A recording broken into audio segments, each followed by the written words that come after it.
सोचिए, अगर मरने के बाद आपकी आत्मा को इंसान का शरीर नहीं मिला, अगर आपको बोलने की शक्ति छिन गई, अगर आपको दर्द तो महसूस हो लेकिन बताने की ताकत ना हो, और अगर आप अपने ही कर्मों के कारण पशु योनि में जन्म लेने को मजबूर हो जाएं, तो कैसा लगेगा? शास्त्र कहते हैं मनुष्य योनि सबसे दुर्लभ है, लेकिन कुछ कर्म ऐसे होते हैं जो आत्मा को नीचे की ओर गिरा देते हैं। आज के इस वीडियो में हम बात करेंगे वे 5 भयानक कर्म जिनके कारण आत्मा पशु योनि में जाती है। अगर आप चाहते हैं कि आपकी आत्मा कभी इस दुखद चक्र में ना फंसे, तो इस वीडियो को अंत तक जरूर सुनिए, क्योंकि एक भी कर्म अगर आपके जीवन में है तो आज ही संभल जाना जरूरी है। नमस्कार दोस्तों, इस वीडियो को देखने से ज्यादा सुनने में ज्यादा अच्छा लगेगा, क्योंकि आज हम सिर्फ बातें नहीं कर रहे। आज हम आत्मा की यात्रा, कर्मों का लेखा जोखा और जन्म मरण के रहस्यों को समझने वाले हैं। दोस्तों, हिंदू शास्त्रों के अनुसार आत्मा अमर है, शरीर नश्वर है। शरीर बदलता है लेकिन कर्म साथ जाते हैं, और यही कर्म तय करते हैं कि अगला जन्म मनुष्य का होगा, देव का होगा या पशु का। कर्म और योनि का गहरा संबंध गरुड़ पुराण, भागवत पुराण और मनुस्मृति में साफ लिखा है। जो व्यक्ति जीवन में पाप कर्म करता है और पश्चाताप नहीं करता, उसे मृत्यु के बाद यमलोक में दंड मिलता है, और फिर उसके कर्मों के अनुसार उसकी योनि निर्धारित की जाती है। मनुष्य योनि इसीलिए विशेष है क्योंकि इसमें बुद्धि, विवेक और सुधार का अवसर मिलता है। लेकिन जब इंसान इस अवसर का दुरुपयोग करता है तो आत्मा नीचे की योनियों में गिर जाती है।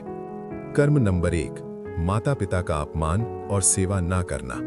दोस्तों, शास्त्र कहते हैं माता और पिता ही साक्षात भगवान है। जो व्यक्ति अपने माता पिता का अपमान करता है, उनकी सेवा नहीं करता, बुढ़ापे में उन्हें अकेला छोड़ देता है या उनसे कठोर शब्दों में बात करता है, उसके लिए भयानक परिणाम बताए गए हैं। गरुड़ पुराण के अनुसार ऐसे व्यक्ति की आत्मा को कुत्ते, सुअर या गधे की योनि मिल सकती है, क्योंकि इन पशुओं का जीवन सेवा और आज्ञा पालन में ही निकल जाता है। ठीक वैसा ही जीवन जैसा उस व्यक्ति ने अपने माता पिता को दिया।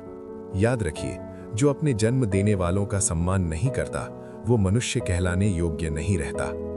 कर्म नंबर 2, निर्दोष जीवों की हिंसा और पशु हत्या।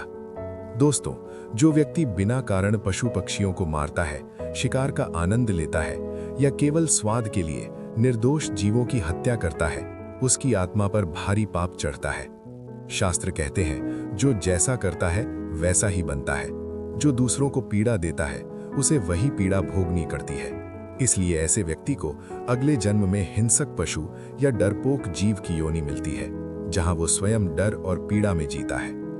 कर्म नंबर 3, स्त्रियों का अपमान और शोषण। दोस्तों, स्त्री को शक्ति कहा गया है, देवी कहा गया है। जो व्यक्ति स्त्रियों का अपमान करता है, धोखा देता है, उन्हें वस्तु समझता है या उनकी अस्मिता को ठेस पहुंचाता है, उसके लिए शास्त्रों में कठोर दंड बताया गया है। गरुड़ पुराण के अनुसार ऐसे व्यक्ति को नीच पशु योनि मिलती है, जहां न सम्मान होता है न सुरक्षा। कर्म नंबर 4, झूठ, धोखा और विश्वासघात।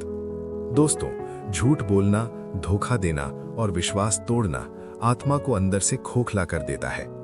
जो व्यक्ति व्यापार में धोखा करता है, रिश्तों में झूठ बोलता है और स्वार्थ के लिए किसी को इस्तेमाल करता है, उसकी आत्मा पर कर्मों का भारी बोझ चढ़ता है। ऐसे लोगों को सियार या लोमड़ी जैसी चालाक पशु योनि मिलती है। कर्म नंबर 5, अहंकार और भगवान का अपमान। दोस्तों, सबसे बड़ा पाप है अहंकार। जो व्यक्ति कहता है मैं ही सब कुछ हूं, भगवान कुछ नहीं है और धर्म का मजाक उड़ाता है, उसकी आत्मा अंधकार की ओर चली जाती है। ऐसे व्यक्ति को अगले जन्म में बुद्धिहीन पशु योनि मिलती है, जहां न ज्ञान होता है न विवेक। क्या पशु योनि से मुक्ति संभव है? हाँ दोस्तों, ईश्वर दयालु हैं। यदि इंसान अपने कर्म सुधार ले, पश्चाताप करे, सेवा करे, दान करे और भक्ति करे, तो वो अपना भाग्य बदल सकता है। अंतिम संदेश। दोस्तों, ये मानव जीवन बार बार नहीं मिलता। अगर आज आपने अपने भीतर झांक लिया, तो समझिए ईश्वर ने आपको जगा दिया है। अगर आपको ये वीडियो अच्छा लगा हो तो इसे जरूर शेयर करें, और ऐसे ही ज्ञानवर्धक वीडियो के लिए इस चैनल को अभी सब्सक्राइब करें और बेल आइकन दबाना ना भूलें। जय श्री राम, हर हर महादेव।